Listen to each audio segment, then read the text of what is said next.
Now, what I'm going to be delving into today, as you all know, is going to be I'm going to delve into some of the depths of what actually gets the results when you're doing credit repair. Now, one thing that you all will get is some documents.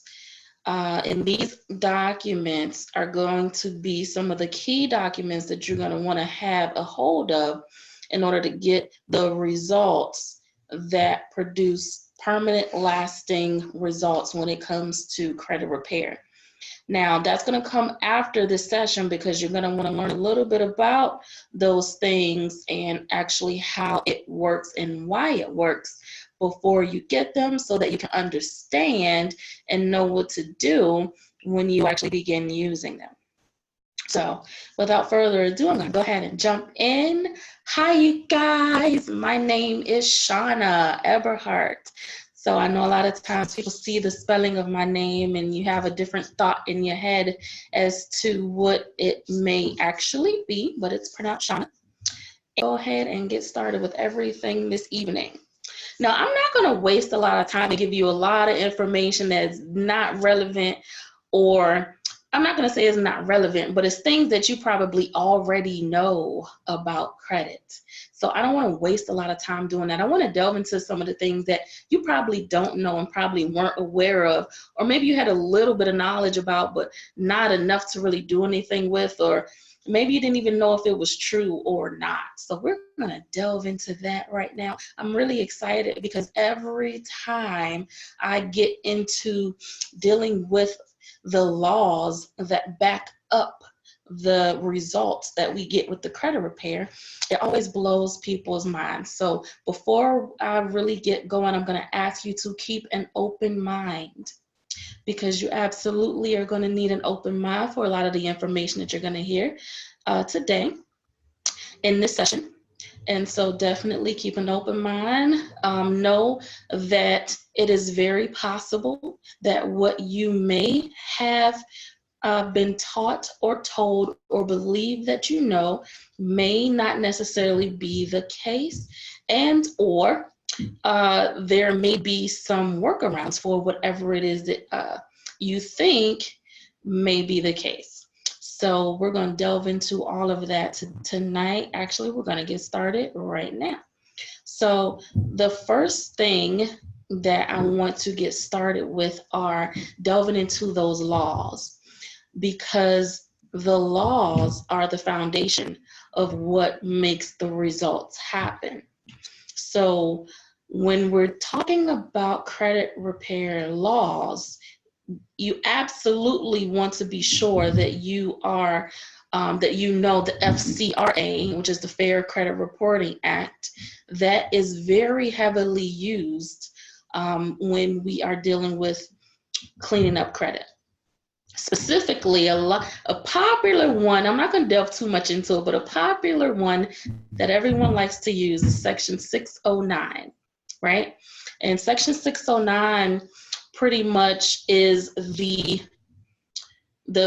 parent, I would say, of all of the credit repair stuff, because in Section 609 it's pretty much not only is that where it's stating that the credit bureaus have a certain amount of time to respond, but the depth of that in the 609 is that they have to validate the information. Now, see, when we delve into credit repair, a lot of times we're talking about when you're doing disputes, right? Let's say you do a dispute, you look up your credit report online, Credit Karma, something like that, and you see some information that you feel is not accurate. So you go and you decide to do an online dispute, possibly through Credit Karma, and you go through that process. It's a very cookie cutter, generic process, a generic form that you're filling out. But on that form is going to give you just a few options to choose from. And usually when people are disputing information on their credit report, what you're asking the bureaus to do is verify the information. So right here, we're going to talk about the difference between verification and validation. Because when you want those permanent lasting results, you don't care at all about the verification. We want to know about the validation. So verification does your name match? Does your address match? Is it your social? Is it your birthday? Can they prove that this is your debt? All of this kind of stuff per the information that is listed. Can they prove that? They can. That's verification. They basically just want to do checks and balances to see, okay, the names match up, the addresses match up, the social match up, birthday match up. Yep, this is Jane Doe's account. It's going to stay on the credit report.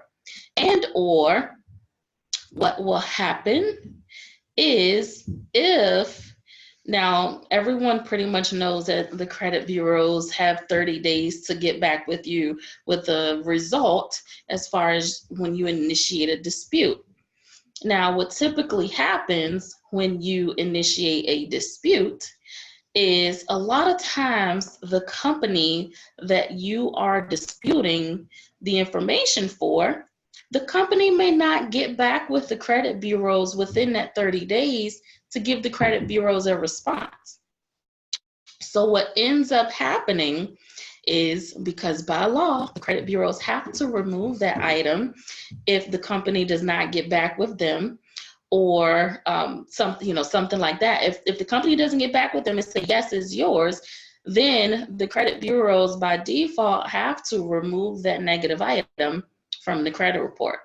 Now, what happens is, let's say maybe 60 to 90 days down the line, this company has now had a chance to go through, look at that file, and verify that the account is actually yours.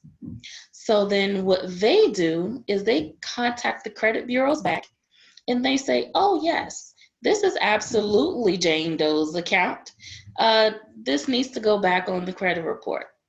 And so once again, now the item is back on the credit report, even though it was removed at first, because now this company has gotten back to the credit bureaus to verify the information. And so now it gets back on the credit report. Now, like I said, there's a difference between verification and validation. So in that example, I just gave an example of verification. Now, validation, what happens with validation is requesting the bureaus to actually prove that the debt is a valid debt per the realm of the law. And when you're dealing in law, and this aspect of the credit repair delves into contract law.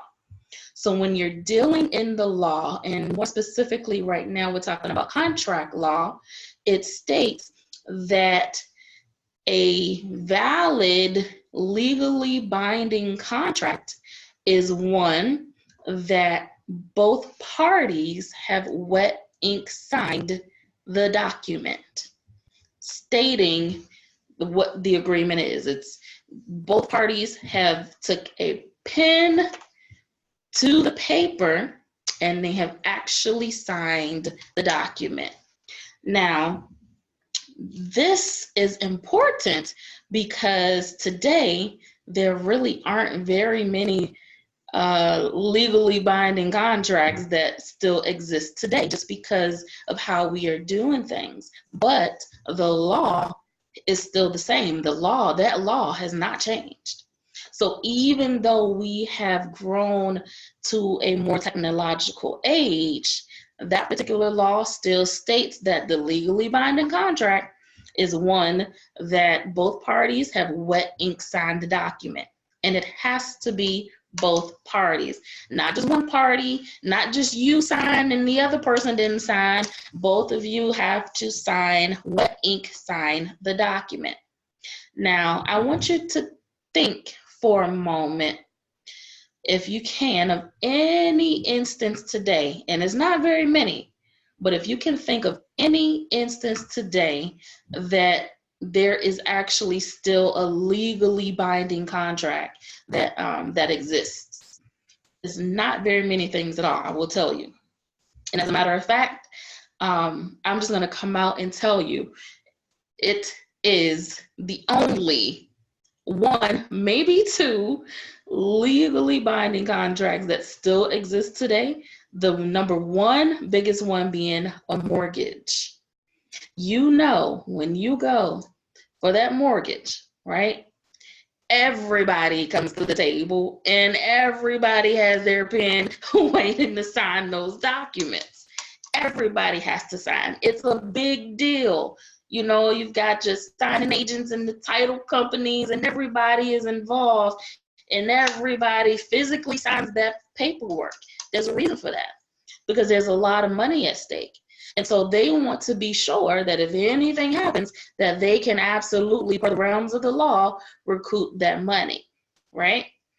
So that is one of the things. The other thing typically may sometimes be like an auto loan, because that's another big purchase as well. But even in today's times, a lot of times the auto loans really aren't, you know, not always are those legally binding contracts. Not sometimes today you can buy a car online, you know, and when you do that, there's no wet ink signing involved. So, but anyway, so that's an example of an actual legally binding contract that still exists. Would be the mortgage is a big one, right? So back to the validation. So in validation, it's stating both parties need to have wet ink sign the document to be within the realms of the law, meaning whatever the contract is between you and XYZ company. Now, like I said, a lot of times today, this is not happening. You got that credit card, you didn't sign jack, you know, and the company definitely didn't sit down and sign with you. You know, you got, what else you got? You may have some other accounts with even a lot of times with the medical bills and things of that nature. They're not signing. You might have to sign, and that's even digital, but they don't sign anything, you know? So there are not, a lot of this stuff that's on your credit report isn't even actually, won't even stand up in the court of law if you know your stuff, right? Because it can get you if you don't know your stuff. But if you know your stuff, then it will not stand in the court of law. It cannot, because it's not an actual legally binding contract. So that's what we're focusing on with the validation and the verification. So what happens with validation, since I gave you the example with the verification dealing with the credit bureaus, I will tell you what validation does. So what happens is when you ask the credit bureaus to validate the debt. Now, I'm going to give you a scenario, and then I'm going to tell you some other stuff that ends up happening, you know, because there's always audibles that are thrown in there. And the audible being, I don't know if you guys are football people or whatever, but, you know, when there's something that is that comes in and throws a curveball, basically, you know, in the game, then that is what we're considering an audible. So, you know, you've always got those things that happen. But when you are validating a debt, you're asking the credit bureaus to provide you with the actual contract, legally binding contract, that both parties have actually wet ink signed the document. Now, when the credit bureaus get this information, they typically follow the same process. You know, they'll have the company, they'll contact the company, and then the company will end up getting back with them. And again, it may or may not be within that 30-day time period that the company gets back with them. But what ends up happening typically when you do that is now the company has to actually supply some additional information, because at this point, they're not just verifying the information. They're not just looking at their documents to say, oh yeah, everything matches. This is her account. What happens is now they've got to supply some stuff. And usually even what they supply is not what we're requesting. So in them not supplying what we're requesting is what makes the process take a little bit longer, but I'll delve into that a little bit later. So to continue with the original thought, when they are basically getting back with the credit bureaus as far as the validation of the debt, what will happen is they will probably send some bills that you owe, and they may send several bills. They say, oh yeah, and they'll send a letter stating, maybe that they don't understand what you're asking or why you're asking. They may send you a letter stating that they don't agree with what you're requesting, and then they'll attach some bills to it, but typically there's always going to be something. The companies that are a bit smarter will just immediately go ahead and just dissolve the account. They'll just say, you know what, okay, we don't even want to go down that road, we're done. Right. And so you'll see those start to be removed immediately, because those companies just say, we don't even want to fight this. We already know where it's going. So a lot of times with the validation, and when you get those results, whether it takes a little while or, whether it's instantly, then what happens with those is that because of the manner in which you disputed it, requesting the validation, rather than the verification, you never have to worry about the item coming back. Because with the validation, they have to supply the contract. And if they can't supply the legally binding contract, then it's not that it just doesn't stand up. It doesn't hold. And so they have to remove it. And like I said, it wouldn't even hold up in the court of law. I've helped many people get out of court cases because of that contract law specifically. So even if those creditors try to sue you, try to take you to court for that money, if there is no legally binding contract in existence, it will be thrown out. And I've had many people, and I'm talking about little small debt all the way up to big debt. $50,000 is like the most that I've personally gotten someone out of. So I've seen in as little as, a couple hundred on up to 50,000, and it works. You can get out of it. But I digress. So now back to the audibles when you're doing validation, because this process is one that nowadays, a lot of people, because of the information age, a lot of people have access to a lot of information, right? So you may find a document online or something like that, and you submit it in to see what happens. And these companies know that. So they oftentimes will not bend at the first letter that comes to them. They're going to think that you're just some random person, you don't know anything, you found a letter online, you sent it in, and was hoping for some good results. Truly, that's what's going on. And so initially, they are going to keep throwing audibles. They're going to keep either sending you stuff you did not request, telling you no, it's not going to be removed, and sending you bills, like I mentioned before. Any little thing that they can do just so that it's some sort of a response to you, and it's not the response you're looking for, they're going to send that. And then they know that if you don't know anything, that'll be the end of it, because if you send that letter in, you don't know what to do next, they say no, that's the end. They know there's nothing that's going to come next because you don't know enough to do anything next, right? But now for the ones who do know a little bit more, of course, you will keep fighting. You will send in the next appropriate document that needs to be sent in, and then they'll have to respond to that. And sometimes these companies will continue to fight and continue to go back and forth with you, and you'll have to go through a process. But the process in the end always works. So no matter how long, no matter how much these companies want to fight, in the end, you will always win. So it may take some months.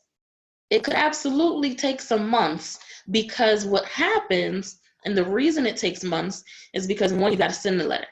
Then by law, you have to give them time to respond to that letter. Then they respond, it has to get mailed back to you, so you got to account for mail time. Then once you account for mail time, now you read it, now you've got to formulate your response back. So now you send the response back, you mail it off, you've got that mail time, then, the time for them to actually get it in their hands, then they respond to you, they send something back. It's just a lot of back and forth. So easily it can become months that this goes on. So when people might tell you, oh, you can have items removed in 30 days, 45 days, 60 days, or whatever, not saying that it can't happen, but usually in those cases, what's happening is it's the default deletions, those ones that will end up coming back in a few months. And those aren't what we're looking for. You want to be sure that when you get those items removed from your credit report, that you don't have to worry about them coming back ever again. So we're looking for the validation, real deal validation of debt deletions, and not the verification or the lack of the company responding, so you get the deletion by default deletion. There's a difference.